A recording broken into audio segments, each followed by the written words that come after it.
Trafikoi mbi 1 ton kanabis, arrestohet në Francë ish truproja Isaimir Tahirit.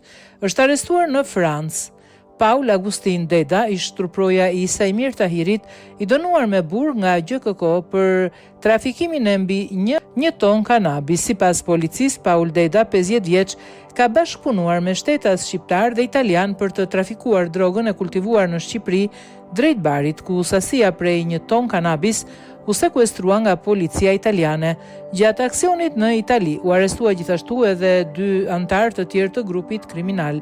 Përveç akuzës për trafik droge, ndaj Paul Dedës rëndon edhe akuza për pastrim parash të kryer në kuadër të grupit të strukturuar kriminal, si rezultat i sigurimit të informacionit nga strukturat të specializuara të policisë së shtetit dhe shkëmbimit të tij në kohë reale nëpërmjet Interpol Tiranës me homologët në Paris në kuadër të kësaj faze të operacionit.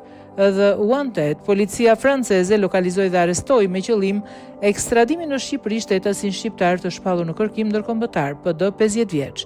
GKK ka caktuar 50 vjeçarit të masën e sigurisë arrest në burg për trafikimin e lëndëve narkotike dhe pastrim parash kryer në kuadër të organizatës kriminale.